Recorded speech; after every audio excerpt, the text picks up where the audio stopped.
As nurses, we both know that your shift starts before you even step foot on the unit. What you wear can really set the tone for your entire day, and that is why I love FIGS. Back in nursing school, I remember those boxy, scratchy scrubs that felt like wearing a paper bag. FIGS has changed everything. They make scrubs for people who actually work in healthcare. The first thing I noticed when I tried them on was how flattering they are. You know that feeling when something just fits right? FIGS somehow nails it. And they're not just about looks. FIGS scrubs are antimicrobial to help keep you protected, durable enough for wash after wash, and seriously, some of the most comfortable scrubs I've ever worn. With the holidays right around the corner, it's the perfect time to treat yourself or your favorite nurse to something new for the new year. FIGS just dropped a bunch of limited edition colors and styles, and I already have a few on my wish list. From scrubs to accessories to footwear, FIGS has a little something for every awesome human. If you want to check them out, FIGS is offering 15% off your first purchase at wearfigs.com with the code FIGSRX. That's wearfigs.com, code FIGSRX. In America, half of every dollar spent on brand medicines goes to entities who don't make them. While middlemen like PBMs and 340B hospitals drive up costs, Biopharma is investing $500 billion in new infrastructure and manufacturing here at home, and helping patients buy medicines directly at lower prices. Tell Washington to end middlemen markups and put American patients first. Visit phrma.org/middlemen.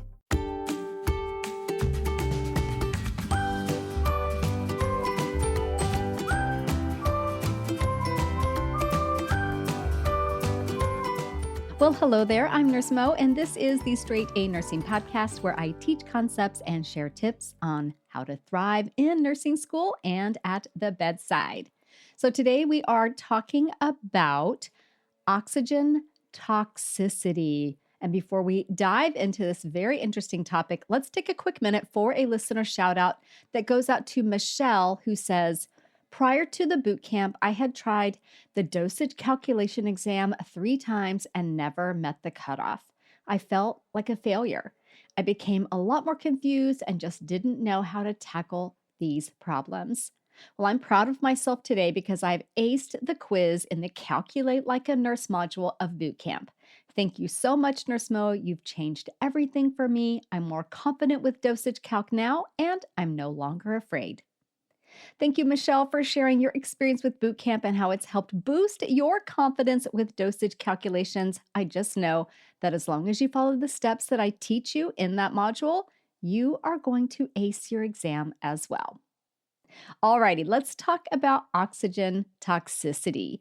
So oxygen therapy really is one of the most common interventions that you will see and use in the clinical setting, but it can actually harm patients when it is used incorrectly. And that's essentially why your nursing instructors, your professors, your preceptors will always tell you oxygen is a drug. You can't give it without an order, and you have to treat it just as you would any other medication. It really is like that saying that you can actually have too much of a good thing. Oxygen is definitely one of those things. So oxygen toxicity can be acute or it can be chronic. So an acute case of oxygen toxicity generally occurs when an individual has had a shorter duration of very high oxygen concentration levels, while that chronic toxicity occurs when a patient is exposed to lower or not so crazy high FiO2 levels, but for a prolonged period of time. So let's talk a little bit about the pathophysiology. I'm not going to go too deep into it, just the broad strokes. So what happens with exposure to too much oxygen is this leads to oxidative damage of cell membranes and ultimately alveolar collapse. With those high concentrations of oxygen, you get oxygen-derived free radicals. So these are produced and they damage pulmonary tissue. They inactivate surfactant. It forms intraalveolar edema. You get complications as a result, such as pulmonary atelectasis, tracheobronchitis, hypercapnia, and respiratory failure. So, definitely, we don't want our patients to get oxygen toxicity. So, a key thing to know is maybe who's going to be at risk. So, first off, I would say anybody getting oxygen is going to be at risk, but specifically, it's going to be patients receiving prolonged mechanical ventilation, anyone receiving greater than 50% FiO2 for 24 to 48 hours. Now, the studies and the research that I found was a little bit variable on the concentration of oxygen that is considered high. So above 50% is kind of a general number. Also at risk are patients on oxygen therapy who have a PaO2, which is measured on an ABG. That is the amount of oxygen in arterial blood. So if you're on oxygen therapy and your PaO2 is above normal, that's going to put you at risk for oxygen toxicity. And the normal PaO2 is 80 to 100 millimeters of mercury. Also at risk are patients receiving hyperbaric oxygen therapy, premature infants, poor little things, underwater divers, and patients taking certain medications while on oxygen therapy, such as the chemotherapeutic agent bleomycin. Okay, so those are the broad strokes of who is at risk. So now that you've got a little understanding about oxygen toxicity, kind of the background, let's dive into taking a look at this using the straight A nursing latte method. So that first letter in latte is an L, and that stands for look. So how does the patient look? What are the signs and symptoms of oxygen toxicity? So most of the signs and symptoms are going to be neurological and respiratory in nature. There are a few that are related to the eyes, and we'll talk about those as well. But for the most part, neurological and respiratory. So neurological symptoms could be things like twitching, muscle twitching, essentially twitching of the hands, and the perioral muscles is a very common early sign. So if you see that, you definitely want to take some steps to mitigate this oxygen toxicity. Nausea is another one. Tinnitus, which is ringing in the ears. Dysphoria, or a feeling of unease. The patient may have a headache. They could have hiccups. They could be irritable, have anxiety, be disoriented, be dizzy. They may complain of tingling in the arms and legs or hands and feet. They could be hyperventilating, and if left unchecked, they could even have seizures. And then there are respiratory signs and symptoms. One of those is a persistent, non productive cough. If you've got a patient on high levels of oxygen and they start coughing and it's persistent, uncontrolled coughing, I'd be very suspicious for oxygen toxicity. They may have a mild burning or tickling sensation when they take a breath in. They could have shortness of breath. Also, pulmonary edema, which would lead to coarse lung sounds, lower SpO2. They could have hemoptysis. I saw one journal article that said red and swollen nasal mucosa is a sign of oxygen toxicity. They could be complaining of chest pain, like pleuritic chest pain or substernal heaviness. And then, of course, if your patient's having respiratory difficulty, like let's say they are having pulmonary edema and shortness of breath, they may have a lower than expected oxygen saturation level. Because let's face it, if you've got somebody on high levels of oxygen, let's say you've got them on 100% FiO2, you would expect their oxygen saturation level to be very high. But if it's lower than expected, that could be a sign of oxygen toxicity. Now, I did mention the eyes a moment ago. So, oxygen toxicity can affect the eyes. There can be signs and symptoms related to that. So, the patient could have myopia, which is temporary nearsightedness. Maybe they're saying, I can't read my book as well, or they're complaining of visual disturbances. Things like that would make you suspect that oxygen toxicity is occurring.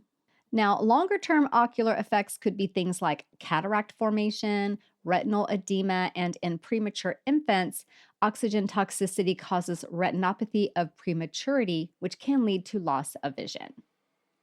So, you've got the signs and symptoms. For the most part, what you're going to be noticing is neurological and respiratory signs and symptoms.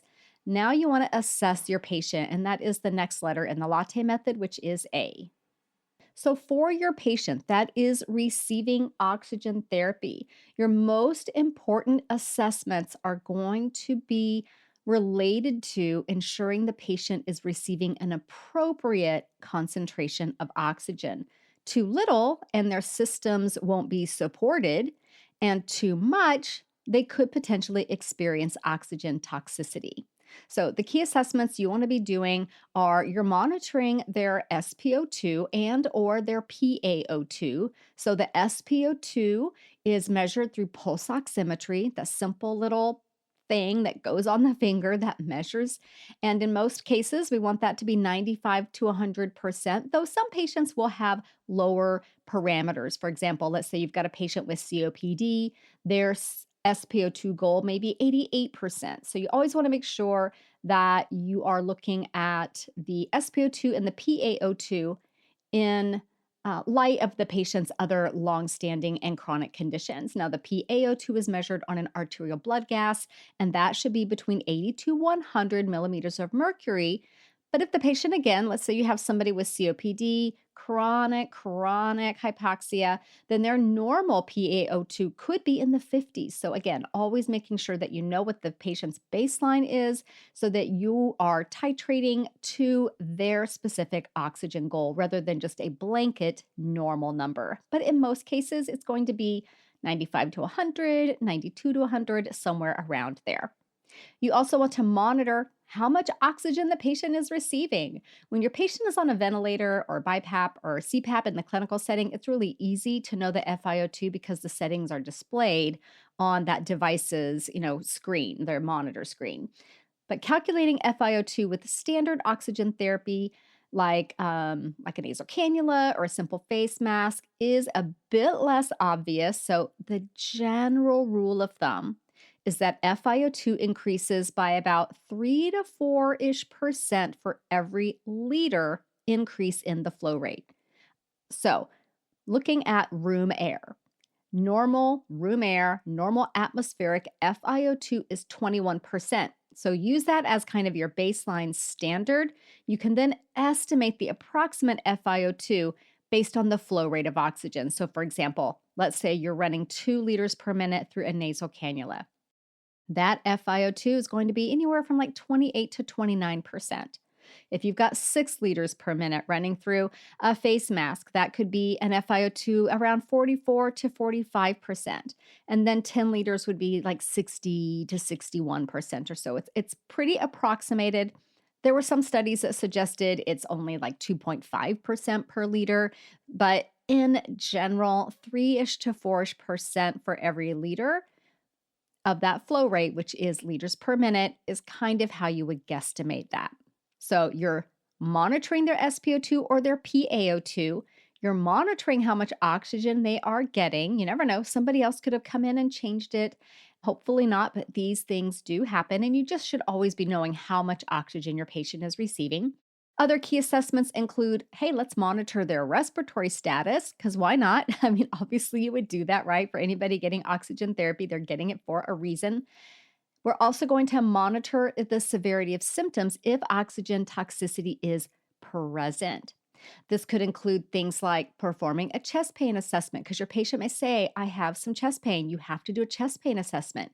You'd want to listen to their lung sounds because they could be having pulmonary edema, assessing their visual acuity because, again, it can cause like blurred vision, visual disturbances, and of course, watching for neurological manifestations. Let's take a quick break, and when we come back, we'll talk about tests, treatments, and patient education. You know how we always tell our patients to take care of their health, but somehow taking care of our own mental health always ends up last on the list? I can think of so many times in my career when therapy would have really helped, especially during those stressful seasons of burnout. But finding a therapist who actually took my insurance felt impossible. That's why I'm so glad Rula exists. Rula makes it easy to find affordable, high-quality therapy that's actually covered by insurance. They partner with over 100 insurance plans, and the average copay for Rula patients is about $15 per session. That's real therapy from licensed professionals at a price that makes sense. And with Rula, there's no wait lists, no endless searching, and appointments can be available as soon as tomorrow. thousands of people are already using Rula to get affordable, high-quality therapy that's actually covered by insurance. Visit rula.com/nursemo to get started.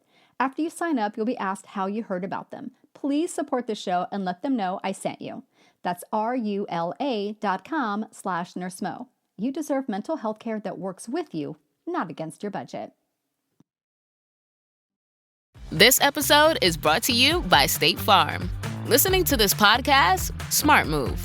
Being financially savvy? Smart move. Another smart move? Having State Farm help you create a competitive price when you choose to bundle home and auto. Bundling, just another way to save with the personal price plan. Like a good neighbor, State Farm is there. Prices are based on rating plans that vary by state. Coverage options are selected by the customer. Availability, amount of discounts and savings, and eligibility vary by state.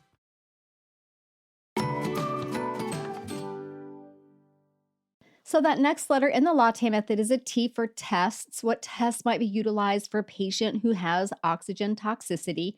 So one is an arterial blood gas, which I mentioned a bit earlier, or an ABG. This ABG can show the partial pressure of oxygen in arterial blood, giving a definitive view of hyperoxemia, or if there's too much oxygen. Remember, a normal PaO2 is 80 to 100 millimeters of mercury. So if your patient has a PaO2 greater than 100 millimeters of mercury, this is a huge flashing neon sign that the oxygen should be titrated down. Another test is a chest x-ray. The chest x-ray can show that pulmonary edema and presence of acute respiratory distress syndrome, which would be a very, very serious complication of oxygen toxicity. If you'd like to learn more about acute respiratory distress syndrome, I invite you to check out episode 137, where I dive into this very interesting and complex topic. Another test could be pulmonary function tests, or PFTs. These tests can show reduced lung compliance, reduced diffusing capacity, and reduced vital capacity in your patient with oxygen toxicity. And then, of course, eye exams, testing of visual acuity and opacity of the lens can detect early ocular manifestations of oxygen toxicity. So again, that was ABG, chest x-ray, pulmonary function tests, and eye exams. And then the next letter is another T, and that stands for treatments. What treatments are provided for oxygen toxicity? So really, the first key treatment is prevention. I realize that's cheating a little bit, but yes, it is always going to be that we're going to try to prevent this from occurring.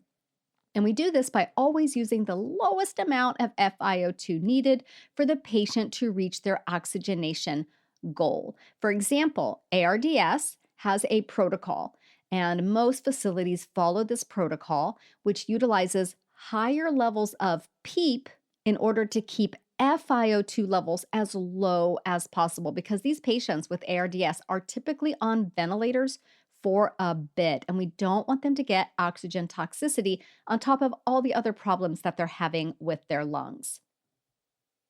Now, if you're not sure what I mean by PEEP, then you might want to check out episode 83, where I do go over some basics about ventilators, which is a really great overview for nursing students and refresher for nurses.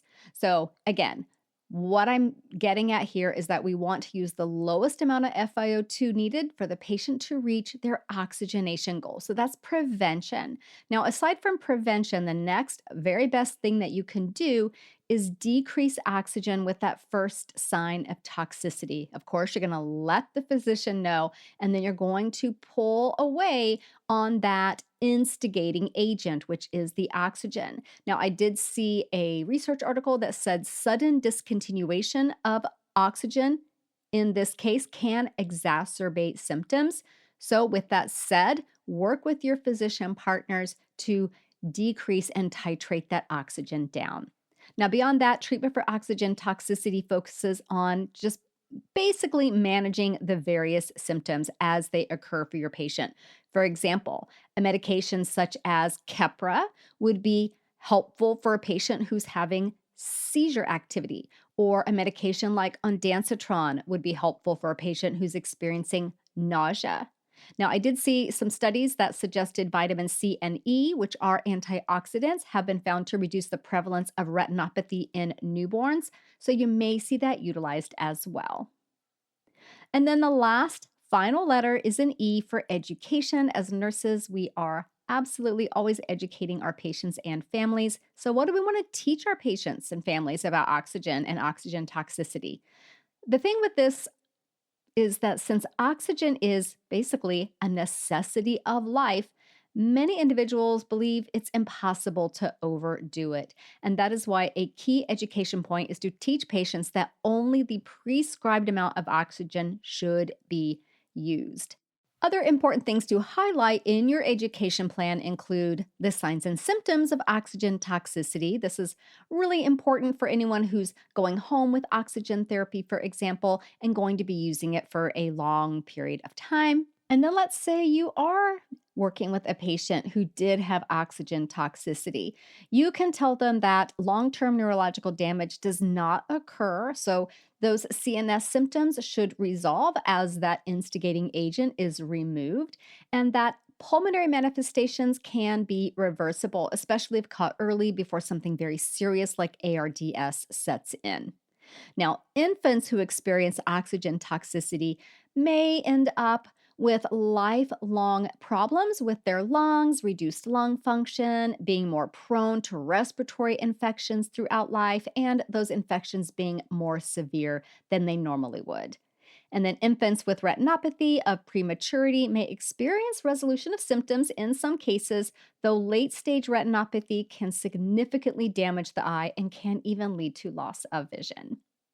So, there you have it, your quick guide to oxygen toxicity.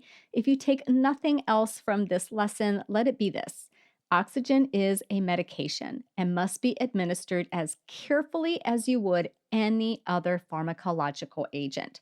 And next time you're at the bedside, I want you to start thinking along the lines of oxygen therapy and responsible oxygen therapy, and start looking at your patients and their whole clinical picture and seeing what level of oxygen they're on and thinking, could this patient be on less oxygen? And if the answer is yes, begin weaning and know that you're doing a great job helping your patient avoid a potential complication. Good job, you. Thank you so much for tuning into this episode, and I will see you again soon. Bye for now. This podcast is brought to you by Straight A Nursing, a proud member of the Airwave Media Network. For more educational podcasts, check out airwavemedia.com. And for more nursing-related content, go to straightanursingstudent.com.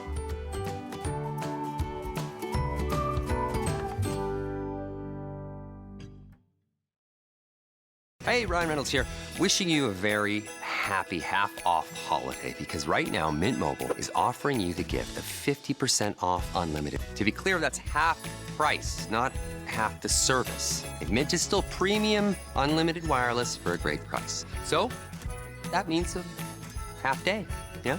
Give it a try at mintmobile.com/switch. Upfront payment of $45 for 3-month plan, equivalent to $15 per month required. New customer offer for first 3 months only. Speed slow after 35 gigabytes if network's busy. Taxes and fees extra. See mintmobile.com.